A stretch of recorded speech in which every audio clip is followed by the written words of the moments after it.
چلیں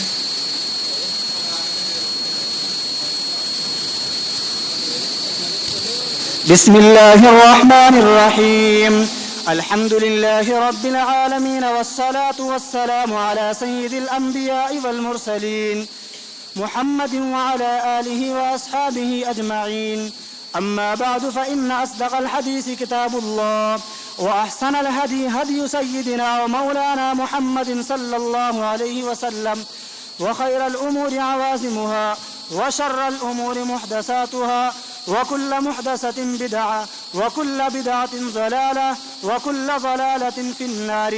وبالسند المتصل منا إلى الشيخ الإمام الهمام أبي عيسى محمد بن عيسى بن ثورة الترمذي رحمه الله تعالى اللهم انفعنا وارفعنا بعلومه وعلومهم أجمعين أنه قال باب ما جاء في الرجل يسلم وعنده 10 نسوة.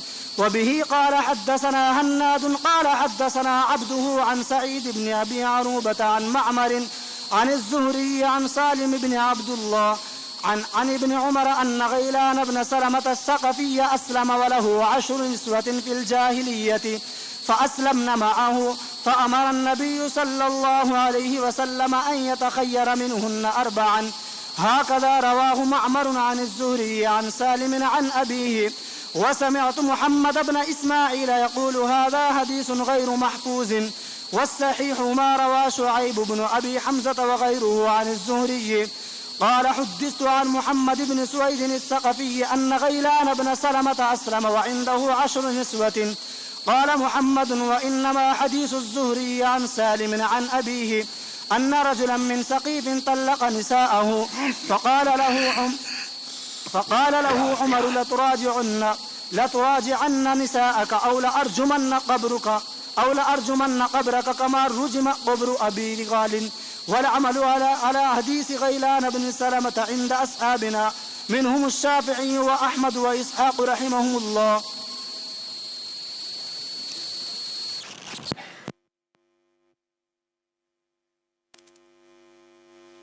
جو غیر مسلم شادی کیے ہوئے ہوتا ہے، اسلام لانے کے بعد اس شادی کو باقی رکھتا ہے اسلام، اللہ یہ کہ وہ ایسی بیوی ہو کہ مسلمان کے لیے اس سے شادی کرنا جائز نہ ہو، تو البتہ اس کو ترک کرنا ہوگا۔ مثلا مجوسی وغیرہ ہیں، ان میں بہن وغیرہ سے شادی آپ کے جائز تھی، اب ان میں کا کوئی مسلمان ہوگا اور شادی میں بہن ہے تو اس کو چھوڑنا پڑے گا۔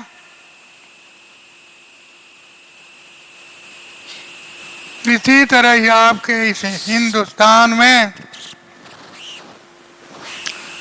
جنوب کی جانب مدراس وغیرہ میں جو غیر مسلم ہیں،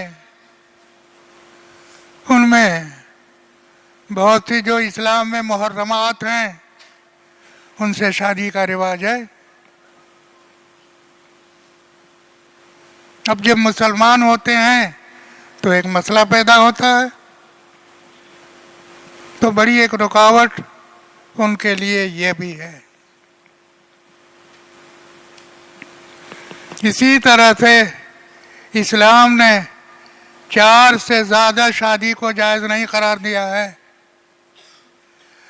فَانْكِحُوا مَا طَابَ لَكُم النِّسَاءِ مَثْنَىٰ وَثُلَاثَ وَرُبَاعَ،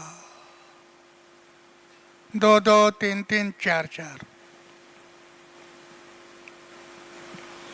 اگر ان کے درمیان عدل اور انصاف اور برابری کر سکتے ہو تب۔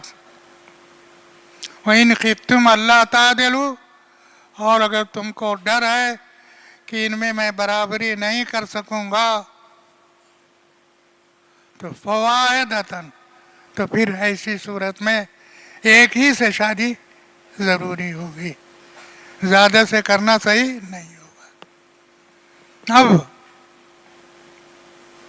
4 سے زیادہ شادی تھی اور اس کے بعد مسلمان ہوا ہے تو 4 کو رکھے گا، باقی کو چھوڑ دے گا۔ اب آپ کے سامنے عنوان ہے، آدمی مسلمان ہوا اور اس کے پاس 10 بیویاں ہیں۔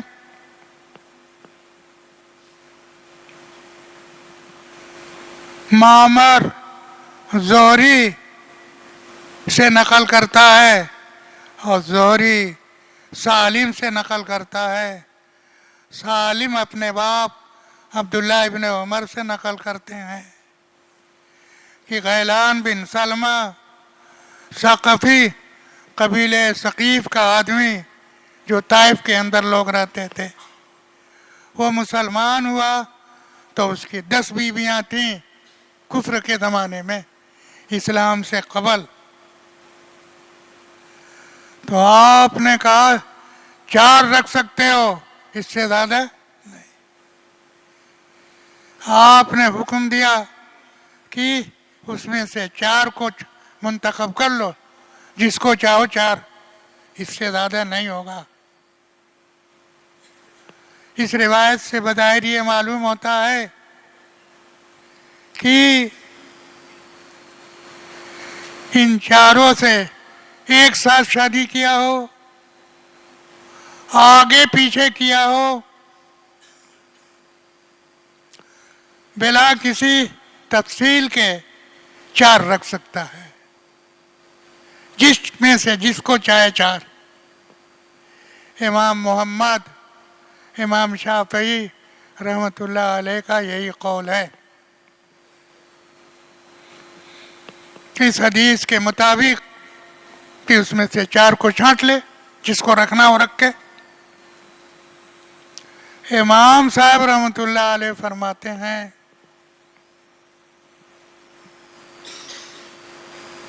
کہ ایک ساتھ 10 سے شادی کیا ہے، آگے پیچھے کیا ہے، ایک ساتھ کیا ہے، کسی کو نہیں رکھ سکتا، سب ختم،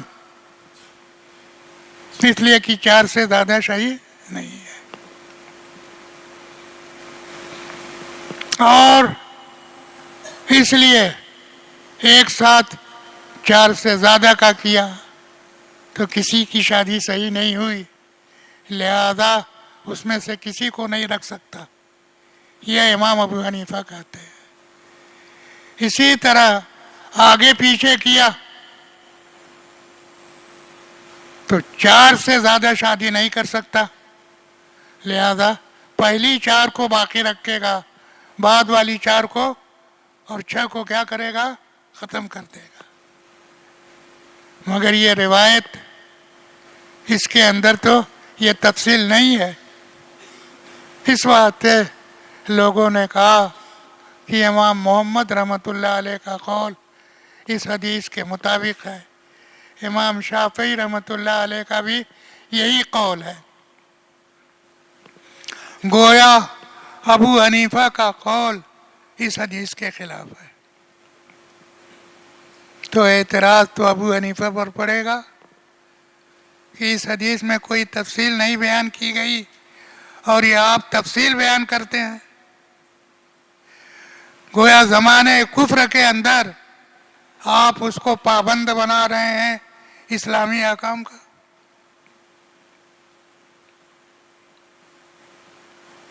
مگر وہ لوگ کہیں گے یہ حدیث ہے، امام صاحب کہیں گے ارے بھائی ہمارے خلاف تم کہتے رہتے ہو، ہم حدیث کے خلاف کرتے ہیں، یہاں پر تم یہ کہہ رہے ہم حدیث کے خلاف کرتے ہیں، لیکن دیکھو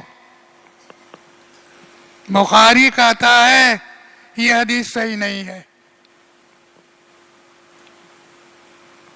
زہری کا شاگرد معمر بڑی ٹھیک سند بیان کر رہا ہے، مگر زہری کا دوسرا شاگرد شعیب بن ابی حمزہ ہے، یہ زہری سے نقل کرتا ہے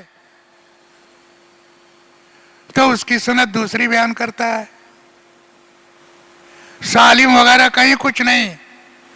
حدثتو فعل مجہول، مجھ سے بیان کیا گیا. کس نے بیان کیا؟ کچھ معلوم نہیں.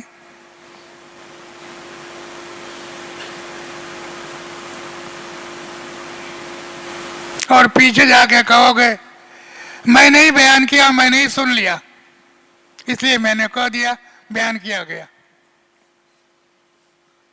اس طرح کی روایت محدثین کے نزدیک قابل قبول نہیں ہے. یہ روایت منقطع ہے.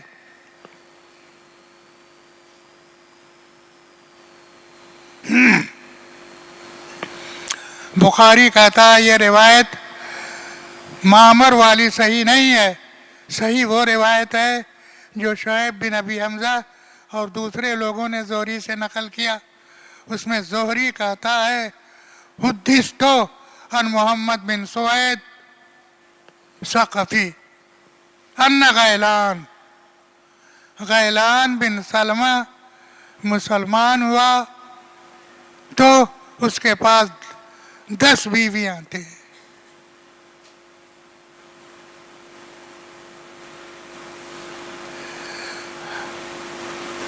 آپ کے بخاری کہتا ہے زہری کی روایت جو سالم نبیہ کے واسطے سے ہے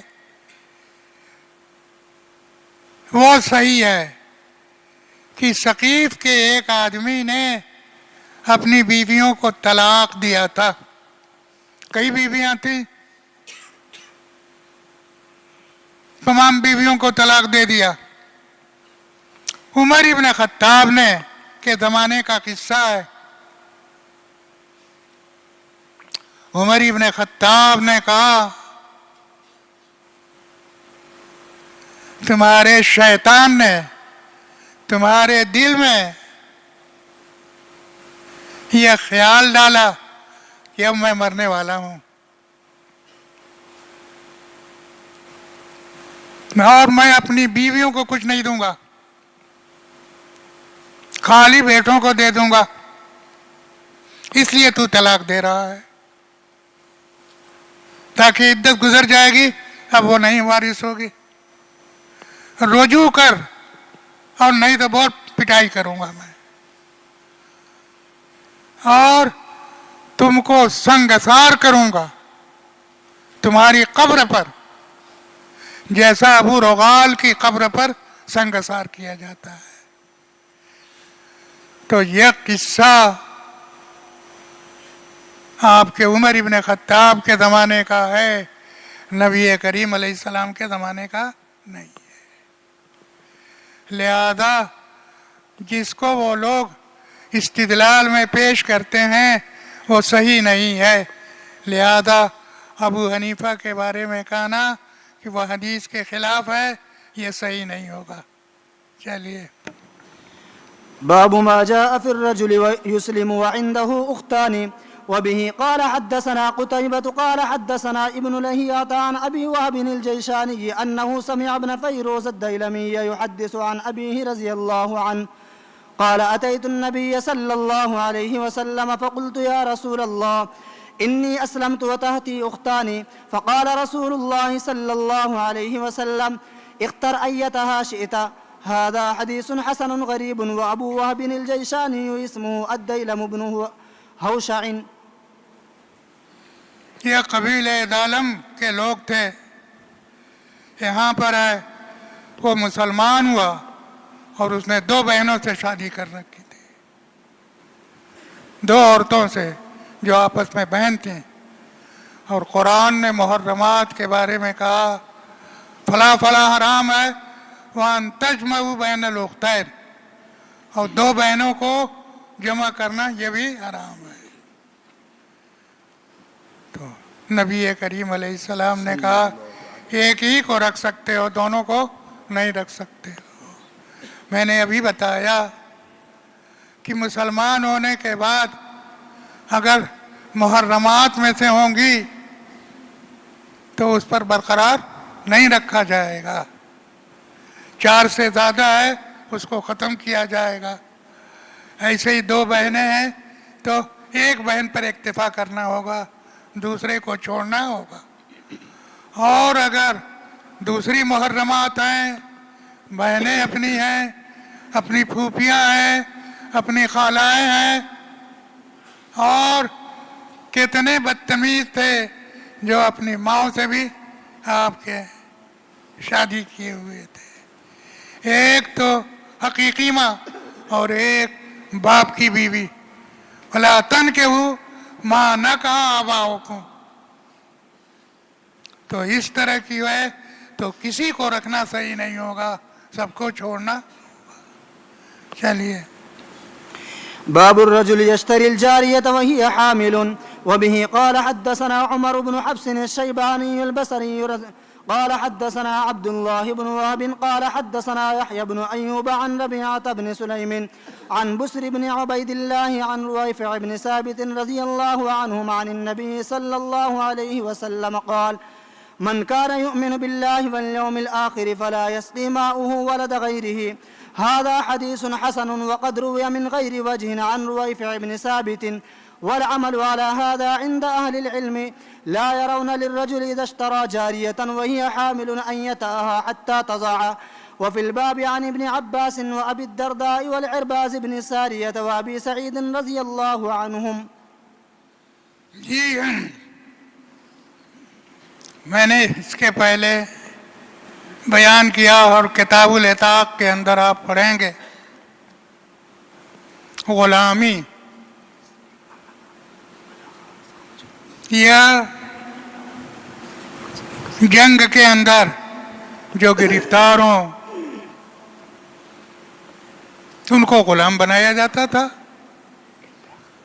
عورتوں کو آپ کے باندھی بنایا جاتا تھا, اس کی خرید و فروخت ہوتی تھی.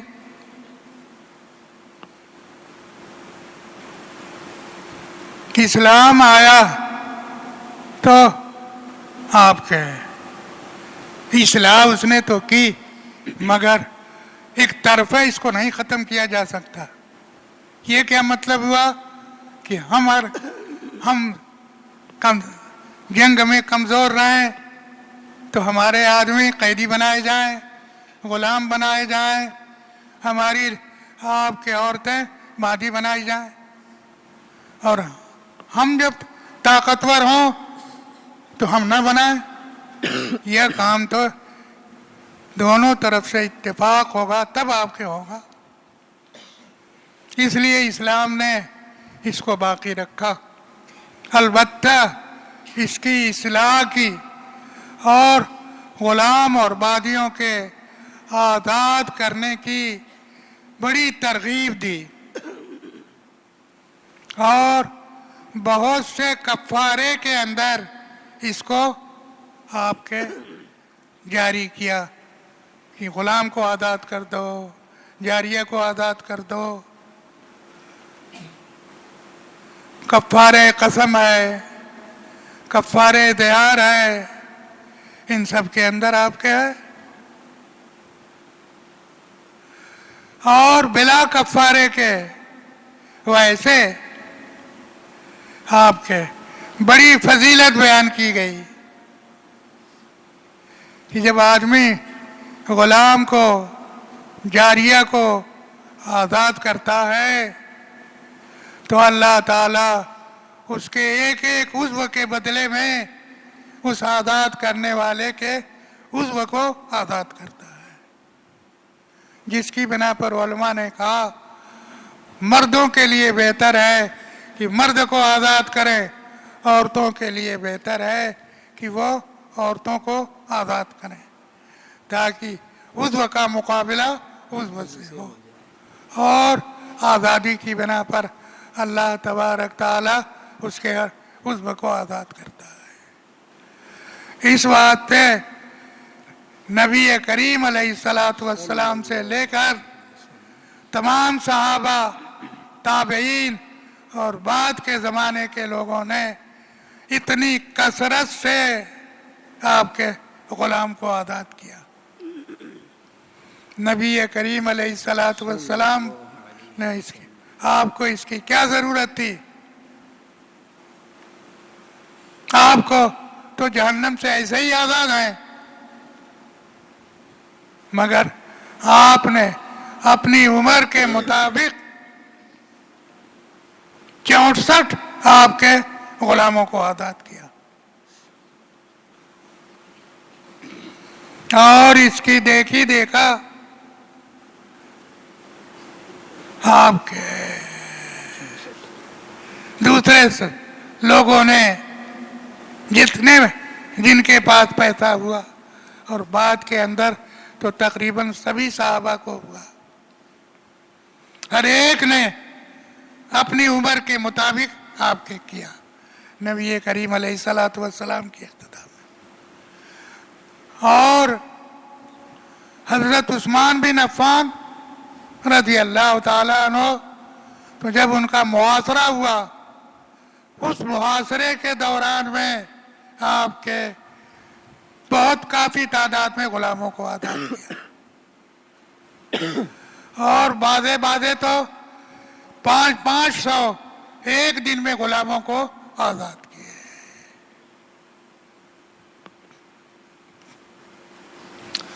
اسلام نے آپ کے جو تدبیر اختیار کی، یہی سب سے عمدہ تجویز تھی۔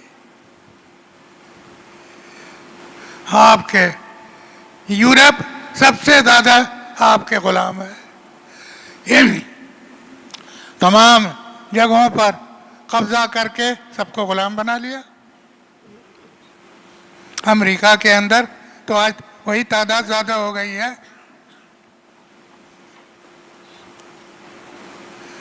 یہ تو بعد میں اقوام متحدہ کے ذریعے سے یہ ہوا کہ غلام نہ رکھا جائے، لڑائی کے اندر لوگوں کو غلام اور جاریہ نہیں بنانا رہے گا۔ اب متفقہ طور سے یہ طے ہو گیا، تو سعودی عربیہ کے اندر یہ آپ کے کچھ غلام باندی تھے، مگر اس زمانے میں شاہ فیصل اور دوسرے لوگ تھے، ملک میں جتنے غلام تھے لوگوں کے، اس کو خرید کر کے آزاد کر دیا۔ تو میں یہ بتا رہا کہ جب تک رواج تھا تو جاریہ کو بیچنا صحیح، جاریہ مملوکہ ہو گئی، مگر اس سے فائدہ اٹھانا آپ کے فوراً صحیح نہیں ہے۔ ضروری ہے اگر وہ حاملہ ہے تو وضع حمل ہو جائے، اور غیر حاملہ ہے تو ایک حیض گزر جائے تاکہ معلوم ہو کہ اس کا رحم خالی ہے۔ اگر وہ حاملہ ہے یا ایک حیض نہیں گزرا ہے تو اس سے استمتاع کرنا جائز نہیں ہوگا۔ اسی کو حدیث کے اندر بیان کیا گیا ہے، جو کہ اللہ یوم آخرت پر ایمان رکھتا ہے وہ دوسرے کے بچے کو اپنے پانی سے نہ سینچے۔ وہ حاملہ ہے، دوسرے کا بچہ ہے، اب تم اس سے آپ کے جمع کرو گے تو آپ کے جو بچہ ہے اس کی بڑھوتری تمہارے پانی سے ہوگی، جو جائز نہیں ہے۔ اس لیے تمام علماء کا اس پر اتفاق ہے۔ آگے روایت آتی ہے والمحصنات من النساء، اور حرام قرار دیا گیا ہے ان عورتوں سے نکاح جن کے شوہر ہیں۔ آگے الا ما ملکت ایمانکم، کہ یہ ترجمہ آپ کے پڑھنے والے ہیں، الا ما ملکت ایمانکم، والمحصنات من النساء الا ما، ملکت ایمانکم، جو محصنات سے مراد شوہروں والی عورتیں، ان سے نکاح صحیح نہیں ہے، مگر جب وہ باندھی ہو جائیں،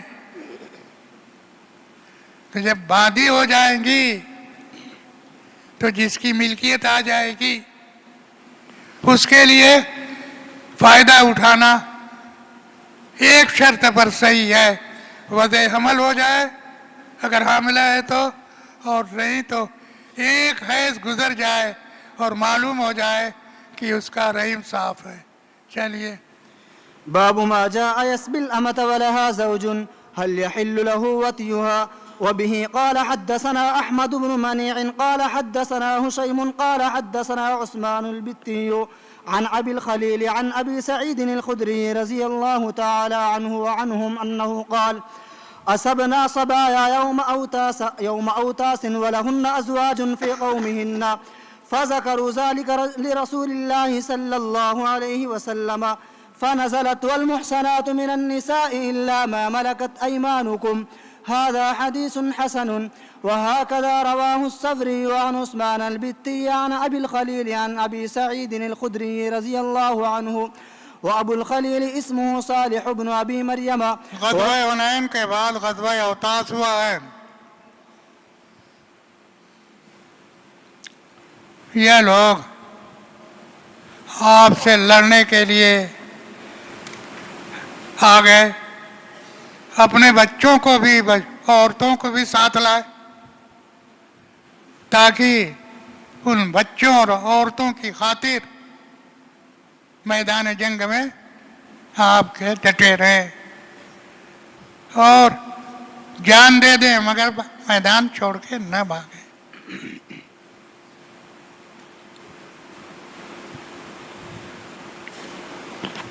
مگر یوم حنین اذ اعجبتکم کثرتکم،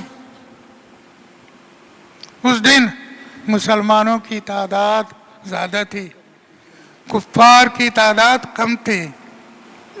اب تک جتنی لڑائیاں ہوئیں مسلمان تعداد میں کم ہوتے تھے اور کفار تعداد میں زیادہ ہوتے تھے۔ تعداد میں کم ہونے کی بنا پر اللہ سے بڑی دعا کرتے تھے، ارے مارے نہ جائیں، گرفتار نہ ہو جائیں۔ لیکن غزوہ حنین پہلا اور آخری غزوہ ہے جس میں مسلمانوں کی تعداد کفار کے مقابلے میں زیادہ تھی۔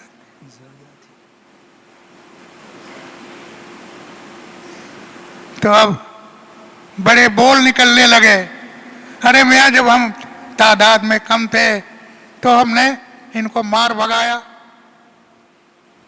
کامیاب ہو گئے، تو آج تو ہماری تعداد زیادہ ہے، اس لیے آج کیا پوچھنا ہے، آج تو فتح ہونا ہی ہونا ہے۔ بڑا اکڑ اکڑ کر کے کہہ رہے تھے۔ قرآن نے یہی کہا نا، وَيَوْمَ حُنَيْنٍ إِذْ أَعْجَبَتْكُمْ كَثْرَتُكُمْ، تمہاری کثرت نے تم کو کبر میں، عجب میں مبتلا کر دیا، لیکن یہ کچھ کام نہیں آئی اور پیٹ پھیر کے بھاگے، اس لیے کہ وہ ایک طرف چھپے ہوئے تھے، جب درے سے باہر نکلے ایک سب لوگوں نے مل کر کے تیر چلانا شروع کر دیا، جس کی وجہ سے بھاگ کھڑے ہوئے۔ وہ تو نبی کریم علیہ السلام اپنی سواری سے اتر کر کے کنکر لے کر کے آپ کے ان کی طرف پھینکا، ہر ایک کی آنکھ کے اندر گیا۔ وَمَا رَمَيْتَ إِذْ رَمَيْتَ وَلَكِنَّ اللَّهَ رَمَى، آپ کے اندر کیا طاقت تھی کہ ایک مٹھی کنکر ہو آپ کے پھینکیں تمام لشکر کی آنکھ میں چلا جائے، حقیقت میں اس کو تو اللہ نے پھینکا۔ بہرحال بعد میں چل کر کے فتح ہوئی اور وہ چھوڑ کے بھاگے تمام بچوں کو، عورتوں کو۔